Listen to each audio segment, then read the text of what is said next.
ఇల్లు లేదా స్థలం కొనాలి అని అనుకున్నప్పుడు మనం తెలుసుకోవాల్సిన కొన్ని ఇంపార్టెంట్ విషయాల గురించి ఈ వీడియోలో తెలుసుకుందాం. మనకు తెలిసిన వాళ్ళు ఎవరన్నా ఇల్లు లేదా స్థలం అమ్ముతుంటే వాళ్ళ దగ్గర తీసుకుంటాం. లేదంటే కంపల్సరీగా బ్రోకర్స్ లేదా మీడియేటర్స్ సహాయం తీసుకోవాల్సి ఉంటుంది. కొంతమంది బ్రోకర్స్ మనకి తప్పుడు ఇన్ఫర్మేషన్ ఇస్తారు. ఈ ఏరియా చాలా బాగుంటుంది, ఈ ఏరియాలో ఇంత వాల్యూ ఉంది, పక్కన వాళ్ళు అంత కొన్నారు, ఇంత కొన్నారు, ఆహా ఓహో అని చెప్పి ఆ ప్రాపర్టీకి హైప్ పెంచుతారు. యాక్చువల్ ఫ్యాక్ట్స్ కంటే దాన్ని ఎగ్జాగరేట్ చేసి ఎక్కువగా చూపిస్తారు. ఒక్కో బ్రోకర్ ఒక్కొక్కరు కమిషన్ 1% నుంచి 10% వరకు తీసుకుంటూ ఉంటారు. బ్రోకర్స్ చెప్పే మాటలు 100% నిజమని నమ్మొద్దు. మనం కూడా ఎంక్వైరీ చేసుకోవాలి ఓన్‌గా. మనకు తెలిసిన వాళ్ళని లేదా ఆ ఏరియాలో ఇంకెవరన్నా తెలిసిన వాళ్ళు ఉంటే లేదా అక్కడ వాళ్ళని కనుక్కొని అసలు ఫ్యాక్ట్స్‌ని కనుక్కోవాలి. మనం ఒకవేళ నచ్చి బేరం మాట్లాడేటప్పుడు ఇంకా ఎక్కువ మంది బ్రోకర్స్ వస్తారు. మనల్ని రెచ్చగొట్టి ఇది ఇంకా వాల్యూ పెరుగుతుంది అలా ఇలా అని చెప్పి ఎక్కువ రేట్‌కి కొనేలాగా చేస్తారు. రియల్ ఓనర్‌ని తీసుకురాకుండా నకిలీ వాళ్ళని తీసుకొచ్చి బేరం చేస్తారు. అసలు ఆ ప్రాపర్టీ ఎవరి పేరు మీద ఉందో ఫస్ట్ మనం తెలుసుకోవాలి. అలా తెలుసుకోవాలంటే ఈసీ తీస్తే సరిపోతుంది. రిజిస్ట్రేషన్ ఆఫీస్‌కెళ్ళి ₹300 కడితే ఈసీ తీస్తారు. మనం ఏదైనా ప్రాపర్టీ కొనాలంటే ఫస్ట్ ఒరిజినల్ సేల్ డీడ్ అంటే ఒరిజినల్ డాక్యుమెంట్‌లో ఉండే యజమాని ఫోటో చూడాలి. అలానే లింక్ డాక్యుమెంట్స్ మన ప్రాపర్టీకి రిలేటెడ్ లింక్ డాక్యుమెంట్స్ అన్నీ హిస్టరీ చూడాలి. ఒకవేళ మనకి ఏదైనా ప్రాపర్టీ నచ్చి తీసుకోవాలి అనుకుంటే సేల్ అగ్రిమెంట్ అంటే కాంట్రాక్ట్ రాసుకుంటాం. ఆ కాంట్రాక్ట్ అనేది మినిమమ్ 3 మంత్స్ ఉండేలా చూసుకోవాలి. ఎందుకంటే మన దగ్గర డబ్బులు ఉన్నా కూడా 3 మంత్స్ కంటే తక్కువగా మాత్రం అగ్రిమెంట్ రాసుకోకూడదు. ఒకవేళ ఫండ్స్ అరేంజ్ కాకపోతే ఇబ్బంది అయిపోతుంది. ఇంకో విషయం ఏంటంటే అగ్రిమెంట్ అమౌంట్ అనేది మనం 5-10% కన్నా ఎక్కువ ఇవ్వవద్దు. ఒకవేళ అగ్రిమెంట్ అమౌంట్ ఎక్కువ ఇస్తే అగ్రిమెంట్ ఒకవేళ క్యాన్సిల్ చేసుకోవాల్సి వస్తే అవి మనకి తిరిగి ఇవ్వడానికి చాలా తిప్పుకుంటారు. కొంతమందైతే అగ్రిమెంట్ ఒకవేళ క్యాన్సిల్ చేసుకోవాల్సొస్తే మనకి అగ్రిమెంట్ అమౌంట్ తిరిగి ఇవ్వనే ఇవ్వరు. అందుకని అగ్రిమెంట్ అమౌంట్ అనేది ఎంత తక్కువ మనం ఇవ్వగలిగితే అంత మంచిది. ఎట్టి పరిస్థితుల్లోనూ బేరం మాట్లాడేటప్పుడు నిజమైన యజమానితోనే మాట్లాడండి. ఈ బ్రోకర్సు యజమాని బిజీగా ఉన్నాడు, వేరే దేశాల్లో ఉన్నాడని అబద్ధాలు చెబుతారు. కనీసం వీడియో కాల్‌లో అయినా మనం ఓనర్‌తో మాట్లాడాలి. యజమానిని అంటే ఓనర్‌ని ఏదైనా ఐడీ ప్రూఫ్ చూపించండి అని ఒరిజినల్ డాక్యుమెంట్‌లో ఉండేది ఈయనా కాదా అని వెరిఫై చేసుకోవాలి. ఒరిజినల్ ఓనర్‌తోనే మాట్లాడడం ఎందుకు ఇంపార్టెంట్ అంటే బ్రోకర్స్ ఏం చేస్తారంటే ఓనర్ సేల్ చేయాలి, నాది అమ్మి పెట్టండి అని ఎవరికైనా చెప్పినప్పుడు ఆ బ్రోకర్ నేను మీ ప్రాపర్టీని 1,00,000కి అమ్ముతాను, అంతకంటే ఎక్కువ వచ్చిందంతా నేను తీసుకుంటాను అని మాట్లాడుకుంటాడు. సో మనకేం చేస్తారంటే ఆ 1,00,000 ఉన్న ప్రాపర్టీ వాల్యూని వాళ్ళు ఎక్కువ ఎక్కువ పెంచేసి ఎంత ఎక్కువ వెళ్తే వాళ్ళకి అంత ఎక్కువ ఆదాయం వస్తుంది కాబట్టి ఎక్కువ హైప్ క్రియేట్ చేసి ఎక్కువ అమౌంట్ పెట్టేలాగా చూస్తారు. సో మనం అదేదో డైరెక్ట్‌గా ఓనర్‌తో మాట్లాడుకుంటే మనకి అంత నష్టం జరగకుండా ఉంటుంది. మనం కొనాలనుకునే ప్రాపర్టీ డాక్యుమెంట్స్, అడ్రెస్ నిజమో కాదో తెలుసుకోవాలి. మనకేమో మంచి ఏరియాలో ఉండే ఒక ప్రాపర్టీ చూపిస్తారు. కానీ నిజానికి డాక్యుమెంట్‌లో అడ్రెస్ అది ఉండదు. అంటే వేరే ప్రాపర్టీ మన మీద రిజిస్ట్రేషన్ చేసే అవకాశాలు కూడా ఉంటాయి. కొన్ని దగ్గర ఇలాంటి మోసాలు కూడా జరుగుతా ఉంటాయి. సో మనం ఒరిజినల్ డాక్యుమెంట్‌లో మన ప్రాపర్టీ అడ్రెస్ ఒకసారి వెరిఫై చేసుకొని మనకి బ్రోకర్ రియల్‌గా చూపించిన ప్రాపర్టీ అడ్రెస్ మ్యాచ్ అయితుందా లేదా చెక్ చేసుకోవాలి. అలానే ఒరిజినల్ స్థలం యొక్క సైజు మరియు డాక్యుమెంట్‌లో ఉండే ప్రాపర్టీ యొక్క సైజ్‌ని మనం చెక్ చేసుకోవాలి. ఎందుకంటే మనకి రియల్‌గా చూసినప్పుడు ఆ ప్రాపర్టీ ఫర్ ఎగ్జాంపుల్ 32 అంకణాలు ఉందని చూపిస్తారు. కానీ డాక్యుమెంట్‌లో 30 అంకణాలకే ఉంటుంది. మనల్నేమో 32 అంకణాలకి డబ్బులు కట్టమంటారు. కానీ డాక్యుమెంట్‌లో 30 అంకణాలే ఉంటుంది. అంటే మనకి లీగల్‌గా మనకి 30 అంకణాలే వస్తుంది. నెక్స్ట్ టైమ్ మనం ఎవరికన్నా అమ్ముకోవాలన్నా కూడా మనకి 30 అంకణాలకే మనం అమ్మినప్పుడు మనకి డబ్బులొస్తాయి.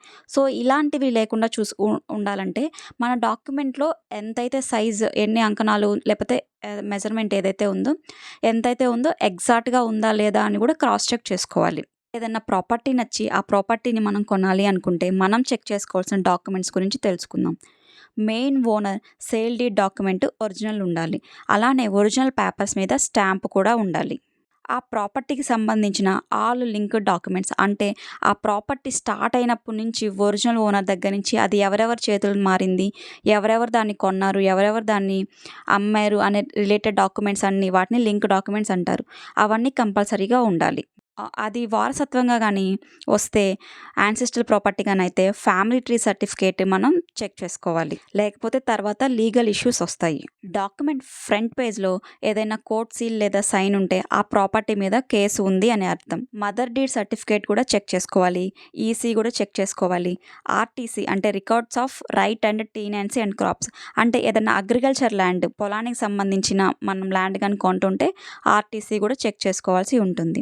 అలానే సర్వే స్కెచ్ చెక్ చేసుకోవాలి. లేఅవుట్‌కి అప్రూవల్ ఉందా లేదా అని లేఅవుట్ అప్రూవల్ చెక్ చేసుకోవాలి. ఖాతా సర్టిఫికేట్ చెక్ చేసుకోవాలి. ఒకవేళ అగ్రికల్చర్ ల్యాండ్‌ని నాన్ అగ్రికల్చర్ ల్యాండ్‌గా కన్వర్ట్ చేసి అక్కడ లేఅవుట్ గానీ లేదా ఇల్లులు గానీ కన్‌స్ట్రక్ట్ చేస్తుంటే అవి మనం కొనాలనుకుంటే డీసీ కన్వర్షన్ సర్టిఫికేట్ అని ఉంటుంది. ఖచ్చితంగా అది ఉందో లేదో చెక్ చేసుకోవాలి. ప్రాపర్టీ ట్యాక్స్ సర్టిఫికేట్ కూడా చెక్ చేసుకోవాలి. గవర్నమెంట్ పేదవాళ్ళకి ఇంకా అలానే మైనారిటీ వాళ్ళకి ఫ్రీగా స్థలాలు ఇచ్చి ఉంటుంది. అలాంటి స్థలాల్ని మనం కొన్నా కూడా మళ్ళీ అది రిజిస్ట్రేషన్ చెల్లదు. ఎందుకంటే గవర్నమెంట్ ఎవరికైతే ఇస్తుందో వాళ్ళకి మాత్రమే దాని మీద రైట్ ఓనర్‌షిప్ ఉంటుంది.